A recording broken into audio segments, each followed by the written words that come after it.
What's up mga kabantay, palang araw sa atin lahat, panibagong araw, panibagong vlog. At tayo po ay mangangarit ngayong umaga Napakita ko po sa inyo kung paano tayo mangarit. At ito pong pangangarit na to ay isa rin po sa ating tuturo sa inyo kung paano tayo magkarit at paano natin lagyan ng dila or patulo yung ating tuba na para tumuloy-toy dun sa sa tukil ng mga kabantay. So tara, papaliwanag ko sa inyo mamaya pagkatapos natin mangarit, no? Let's go!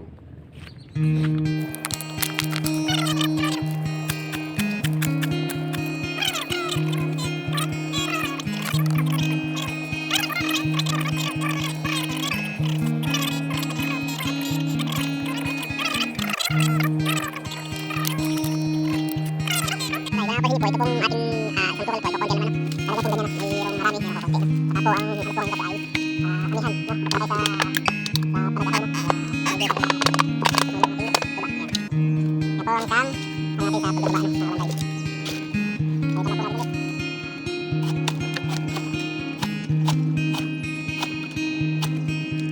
po yung sasabi ko kanina. Ayan. Sabi naman natin. Ito po yan. Tapos po ay sasabi natin. Kung ito naglagay ng andito, dapat dahil may pitan po siya. Hindi po siya man. Ngayon, kung nalog po dito po natin. Iplanan po natin para yung pinakanin ay tumangkot.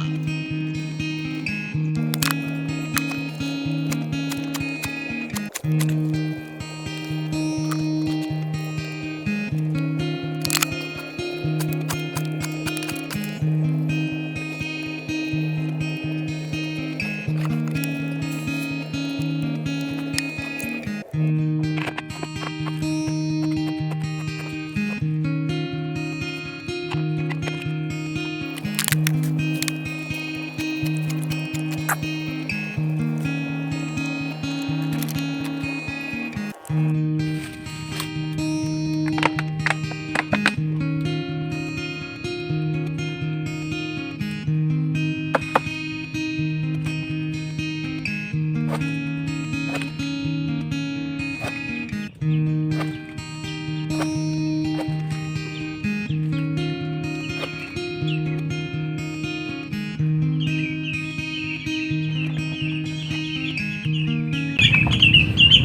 Yan po ang sinasabi niyo yung hose mga kabantay. So, diba? Kailangan po natin siyang lagyan ng gilid dito sa likod para po hindi siya usos. Kasi po tatapon po ito ba natin.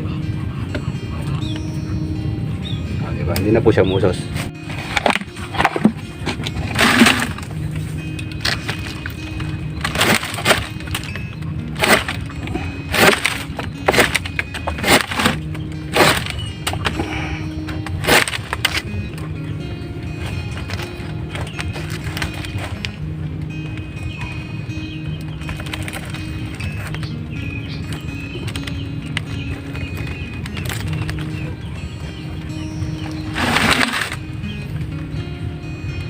Yun po, nakikita niyo po mga kabantay, tumutulo, di ba? Ayan. So ayan, ito po yung padilan niya, sabi ko sa inyo. Ayan, ito. Ayan po, di ba? So diyan po siya nananalito yung ating tuba na pupunta rito, no? Pag wala po niyan, hindi po pupunta rito, tatapon lang po. Ito po siya sa katawan, no? Tatapon lang po. Ayan po ang 100% pa na kailangan nating matutunan, no, mga kabantay. Yan.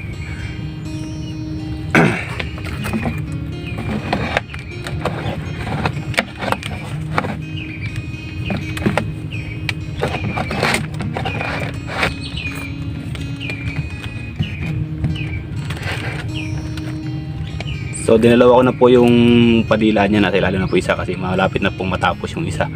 Ganyan po ang sistema ng ating pangarit, no?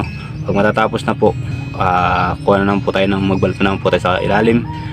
Babaltan na naman po natin siya para doon na naman natin siya sasabit, doon na naman natin siya iipit. At yun namang isang doon sa una, ay yun naman ipapatak na.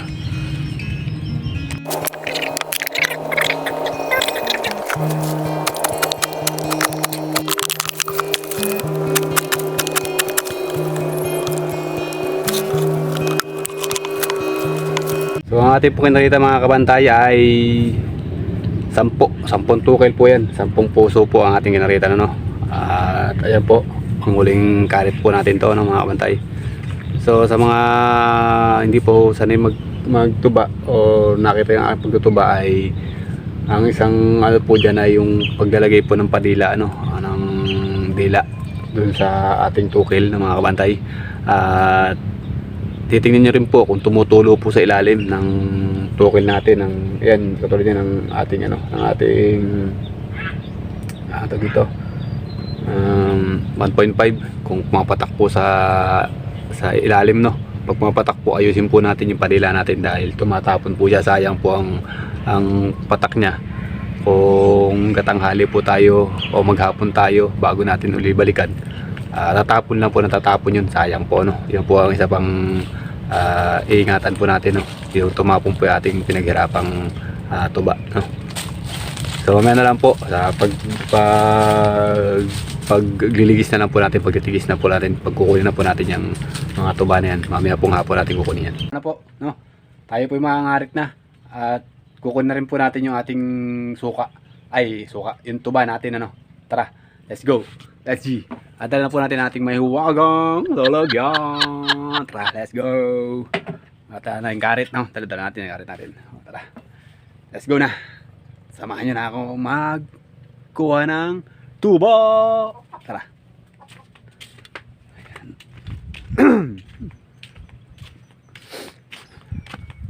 Ayan, nakita nyo bandera.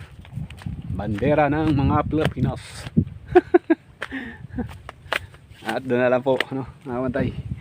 Mga kabantay, dito na po tayo sa ating kukunan ng suka, ng tuba. Ano ba? Para palaging suka. Tuba na mga kabantay. At halina, at samahan nyo ako. At panoorin nyo paano natin kunin ang ating tuba.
Ano nga po mga bantay, ating kakaritan na ang ito tubaan. Nakapitong karet po yan, or anim, may hit. Yan. At yan po sasabi sa inyong patulo, ayan po, yung pinakabalila, ayan. Yan po dadaan ang ating tuba. Papunta doon sa ating tukil ng mga bantay. Yan po ang kailangan natin matutunan pa, Yan. Kailangan po niya na hindi tutulo sa ilalim ng tukil ng mga bantay. So yan po, sasabitan na po natin, nakita nyo po, mapapatak na po ang ating tuba, di ba? Yan po siya dadaan, yan pinakapadila na yan o patulo, yan. Sabitan natin ang tukil. Yan po kailangan nyo matutunan mga kabantay,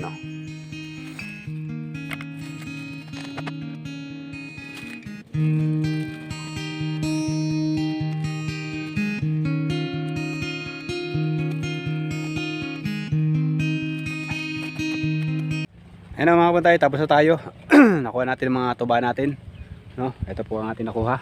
Ayan, ito na. Siguro mga nasa 3 liters to. Yan lang po ang nakuha natin sa 10 tukil na ating kinakarita mga kabantay. Yan lang pong karami. So kung marami po, dadahit po ang ating tuba. At isa rin nga po pala ay yung tag-ulan, pagka po medyo malamig at papatang ulan, medyo maganda po ang tuba natin, magandang tulo. Pero pagka ganito pong amihanan, mahina po ang ating tuba. Makukuha pa tayo pero hindi ko ganun karami, mga kabantay. So hanggang dito lang po siguro aking vlog at panoorin nyo lang po kung paano natin kunin at paano tayo mangarit, no, mga kabantay. At isa pong lagi ko sinasabi sa inyo mga kabantay, ang karit po natin ay wag nyo pong lalagyan ng mantika o gagamitin sa anumang mamantika. At pagka po ito yung nagamit natin sa mamantika at kinarit po natin sa ating pinutubaan, hindi na po tutuloy mga kabantay. Yan po ang lagi nyo tatandaan, huwag nyo pong gagamitin ito sa mamantika, ano, mga kabantay. Ang karit po natin, ano, huwag pong gagamitin. Yan lang po, ano. So hindi lang po, maraming salamat po sa mga sumusuporta, sa mga hindi po nag-skip ng ads, maraming salamat po sa patuloy nyo pong suporta sa akin. At ito na po ang pangatlong tutorial ni Kabantay. Hanggang dito na po mga chup chup.